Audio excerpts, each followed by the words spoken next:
Dearly beloved, it's a joy to meet each one of you through this video meditation once again. We are continuing to learn about the second coming of the Lord Jesus Christ in our meditation. We will ask the Lord to speak to us. Let us pray. Heavenly Father, we thank you for the wonderful revelation that we have in our hands. Through your word, we are able to understand about the times that we live in. And Lord, help us to understand about your coming, which is very soon going to happen, and prepare our hearts and minds to turn to you and do our best in these days. In Jesus' precious name we pray. Amen. Dear ones, I'm sure you are enjoying the truth that are step by step coming out from God's word. And I'm so surprised when I prepare. So many truths are coming out, which is very, very relevant to these days also. And we are very much in the times of second coming. So we will continue to be excited about what we are learning. Last week we learnt about the kingdoms that happened in the past and that will arise in the future. We learnt from book of Daniel chapter 2 when the Lord revealed through a dream about the kingdoms that are to come, which will continue till the end of the days.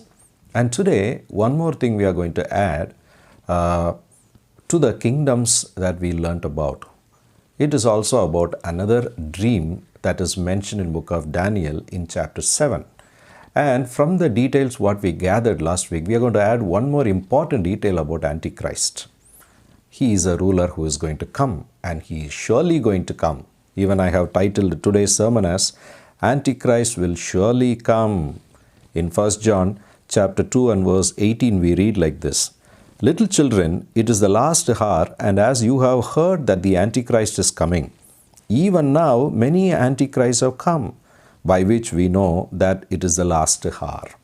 So it is the last hour, and one of the important signs is the Antichrist is coming. But isn't it surprising to know that already Antichrists have come? What is the meaning of it? With the spirit of Antichrist, there are many people who have already come. So keep this in mind as we enter into the subject to study about Antichrist as it is revealed in Daniel chapter 7. Daniel chapter 7 is about another dream that Lord gave to Daniel during the time of Belshazzar. Belshazzar is third king in the kingdom of Nebuchadnezzar. Daniel is still continuing to be the governor as appointed by the king in the highest position in the kingdom. And when Daniel was able to reveal the truths of the kingdom by the dream that the Nebuchadnezzar saw, now God is giving a similar dream about the similar truth with added details to Daniel himself. So Daniel chapter 7 starts like this. In the first year of Belshazzar, the king of Babylon, Daniel had a dream and the visions of his head while on his bed. Then he wrote down the dream telling the main facts. Continuing from Daniel chapter 2, we are going to learn about the kingdoms in detail, and also Antichrist is introduced here. So Daniel chapter 7 is going to be little repetition to Daniel chapter 2 and the prophecies concerning that. In Daniel chapter 7, at least three things we will learn. One is about the kingdoms of the past, and about the kingdom of the little horn, and also about God's future kingdom. So these are the couple of things we will do. Number one, 4 past kingdoms. So in verses 2 to 7, Daniel's dream is directly mentioned, and also we have the explanation part that comes following. I will read that portion for you and try to give an explanation. In verse 2 onwards, Daniel spoke saying, I saw in my vision by night, and behold, 4 winds of heaven were stirring up the great sea. The great sea was stirred up by 4 great winds.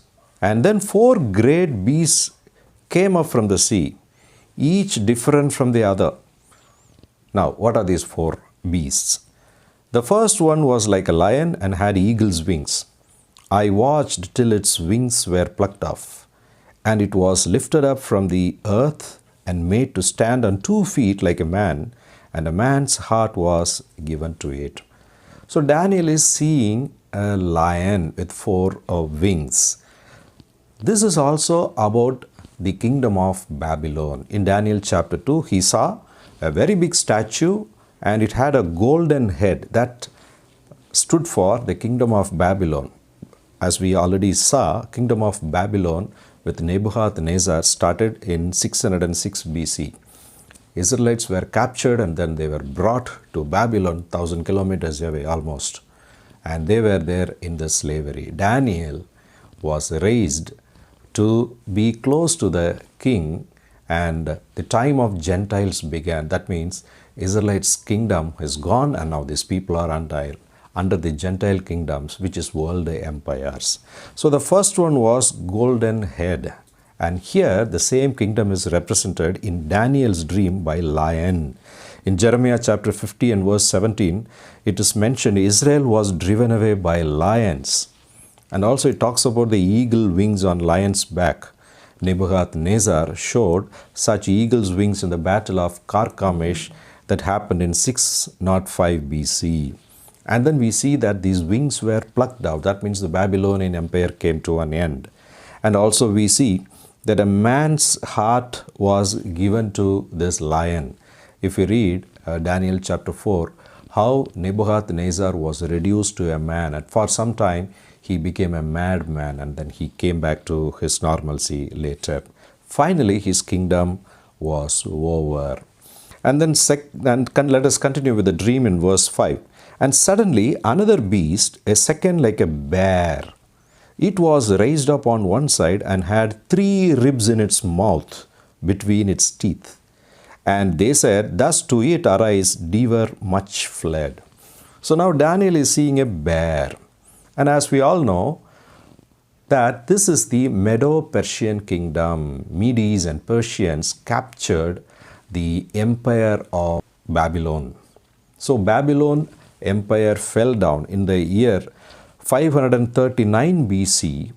Bear, kingdom of Medo-Persian came up. It was represented as a silver chest in the dream of Nebuchadnezzar in Daniel 2. But here Daniel is seeing a bear with 3 ribs in their mouth.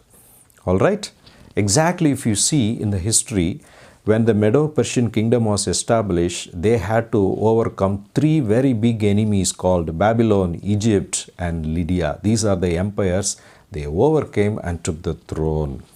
And also, it was given a word called devour much flesh. So the kingdom of Medo-Persian, they fought big wars. At one point, the Persian king Xerxes took 15 lakh soldiers.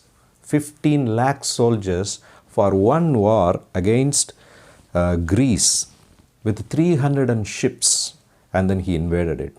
So he got very big victory, and it was rightly foretold in this prophecy as bear.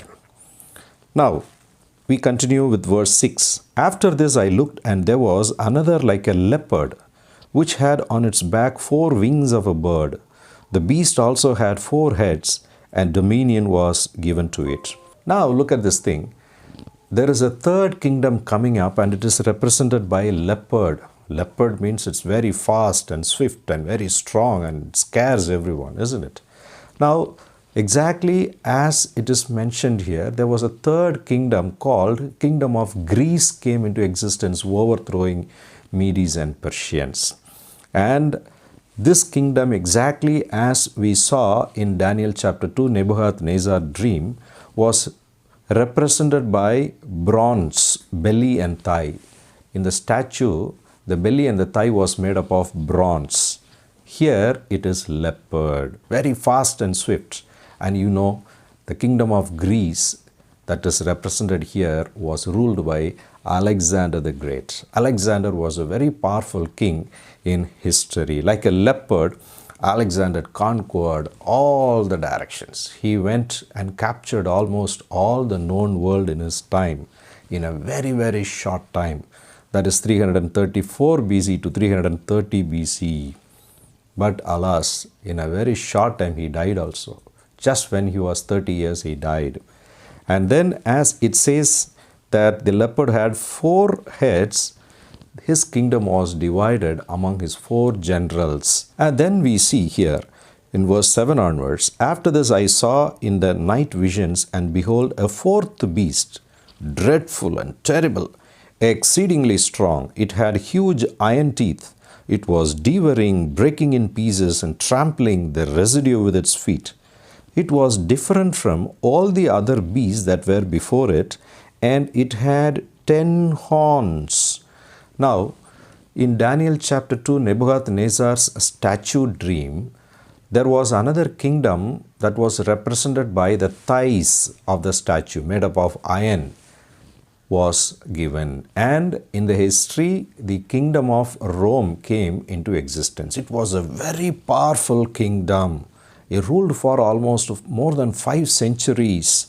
And like an iron teeth, it was very strong and it was very brutal. Brutal punishment was introduced. You know, it was in the Roman Empire's time, Jesus lived on earth. And the punishments were heavy. Even Jesus was put to a very cruel death called crucifixion. We all know that. And then the 4 kingdoms have finished their job. Now, Rome, which was mentioned as another strong beast, is retiring now. Yes, it is retiring. And in Daniel chapter 2, we saw that the 10 fingers made up of iron and clay will come into existence. Interestingly, you have another feature about the 10 kingdoms made up of iron and clay is given in Daniel chapter 7 in Daniel's vision. Do you know what is that? You know, that helps us to go into the next part, and it is a prophecy about the little horn, the little horn's future kingdom. Who is this little horn? We will read about it from verse 7 onwards. We saw that the Roman kingdom was mentioned as a 4th beast, and it says it had a huge iron teeth, and then it says it had 10 horns. So Daniel chapter 2, 10 fingers, here 10 horns. And something interesting is happening in verse 8. "I was considering the horns, and there was another horn, a little one, coming up among them, before whom 3 of the first horns were plucked out by the roots. And there in this horn were eyes like the eyes of a man, and a mouth speaking pompous words." So Daniel is seeing 10 horns. And out of these 10 horns, there is a small little horn coming up. This little horn, as it comes up, the 3 out of the 10 horns were plucked out. And this little horn is growing. This little horn is having eyes and also mouth. This mouth is talking very pompous words. It is exalting itself like anything. And this was the dream that was given about the last days. Now, the last kingdom represented by 10 fingers was iron and clay, which is revived Roman Empire. And then we saw that today it has happened. Yes, the Roman Empire today is Europe, in which Rome is also present. And in the last days, 10 kingdoms will rise. It will be loose, connected like with clay with each other. And today, the European Union has come into existence. So definitely, the word of God is fulfilled. And according to Daniel chapter 7, federation of 10 kingdoms represented by 10 horns, and out of that, 1 little horn is coming. And do you know who the little horn is? That is Antichrist. So the prophecy has to fulfill. Antichrist has to come. He should come from the 10 horns, and he should come from the European Union. So dear friends, we also talk about the 10 horns, and out of that 3 were broken up. And the Christian observers are saying, you know, the European Union is now coming together, and out of that some nations will go away, and then they are quoting the Brexit. That means the Britain has come out of that union. So few more may happen in the future during these last days. So dear friends, this is all is going to happen. Antichrist is definitely going to come, and it is mentioned here very clearly. And also we see when this will happen. Some hints we are getting when we read further verses also. You look at verse 9 and 10. In 9 and 10, we see something different. Thrones are putting up in place. Ancient of Days was seated. His garment was white as snow, and the hair of his head was like pure wool. His throne was a fiery flame, its wheels a burning fire. A fiery stream came forth from before him. Thousands and thousands ministered to him. 10,000 times 10,000 stood before him. The court was seated and the books were open. So here you have a vision about God seated in his throne in heaven. So already the little horn is coming up. Now you see a picture of heaven's throne now being organized. And then from verse 11 onwards, again the little horn story is continuing. I watched then because of the sound of the pompous words which the horn was speaking. I watched till the beast was slain and its body destroyed and given to the burning flame. As for the rest of the beasts, they had their dominion taken away, yet their lives were prolonged for a season and a time. The story of the little horn is continuing, but it is about his destruction. So God is going to set up a kingdom, and then little horn is destroyed. What does it mean? It means in the last days, Antichrist will come and then he will begin his rule on earth. In between, the Lord's kingdom will come and he will completely destroy the Antichrist. And then in the same passage, as I already told, the same passage has two parts. One is about the dream and the second part is about the explanation of the dream. In the explanation part of the dream, little more about Antichrist is mentioned. This is about his character, what kind of a person he will be. You read about that from verse 20 onwards. The 10 horns that were on its head and the other horn which came up, before which 3 fell, namely the horn which had eyes and a mouth which spoke pompous words, whose appearance was greater than his fellows. Now look at this. I was watching, and the same horn was making war against the saints. Now this is about the time of persecution that will come against the children of God by Antichrist, and prevailing against them until the Ancient of Days came, and a judgment was made in favor of the saints of the Most High, and the time came for the saints to possess the kingdom. It is explained from verse 23.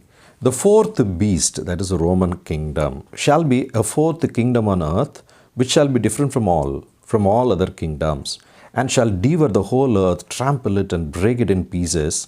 The 10 horns are 10 kings who shall arise from this kingdom, and another shall rise after them. He shall be different from the first ones and subdue 3 kings. Now, as I told, the character as to what Antichrist will do is explained from verse 25 onwards. He shall speak pompous words against the Most High. He shall persecute the saints of the Most High. He shall intend to change the times and the law. He will be a lawless person. Then the saints shall be given into his hands for persecution, time of tribulation, for a time and times and half a time. What is this? We will build it up in the following days. So dear friends, the character of the Antichrist is also given here. Now we have to move to the third part. The third part is about God's future kingdom given in detail. So the little horn Antichrist kingdom alone is not the last. After that something else is coming. That is the future kingdom of God in action. In Daniel chapter 2 also, in Nebuchadnezzar's statue dream, we saw that a stone from the mountain came, which was not removed by hand. It came, it dashed against the statue and completely trampled it and completely destroyed it and made it into pieces. And this stone is completely filling the earth. What is that? That is about God's kingdom. Today, God's kingdom is in the form of a spiritual kingdom called the kingdom of God. Jesus began it by the spreading of gospel. Today, through the church, and kingdom of God is growing. But very soon Jesus will come. When Jesus comes, the Antichrist rule will be there, but it will be destroyed. And then Jesus will come down and begin a physical rule on earth for at least 1,000 years. It is called a millennial rule. That is mentioned here. So, while you learn about Antichrist, immediately what is following is the kingdom that is come when Jesus Christ comes back again. That is what we read here from verse 13. I was watching in the night visions, and behold, one like the Son of Man, coming with the clouds of heaven. He came to the Ancient of Days, and they brought him near before him.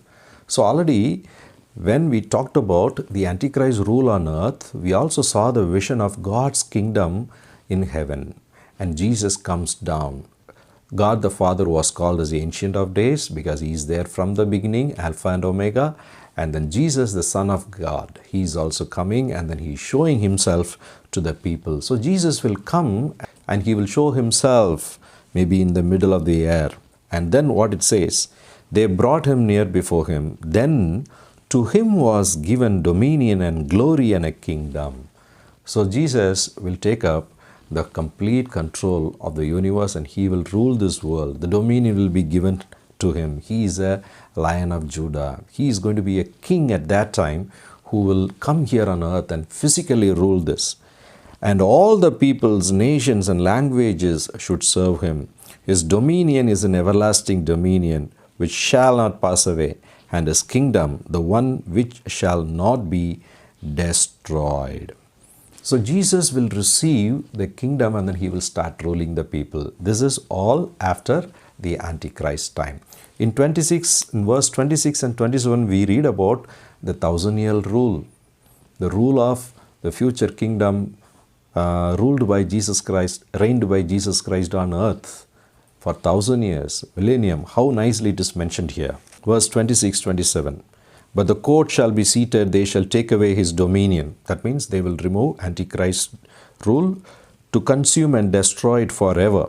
Then the kingdom and dominion and the greatness of the kingdom and to the whole heaven shall be given to the people, the saints of the Most High. That means the children of Jesus who died in Christ, who lived in Christ, taken up by Jesus, they will come back along with Jesus and they will rule with Him. So we have to know the details of all these things in the coming days we are going to learn. So the kingdom shall be given to the people, the saints of the Most High.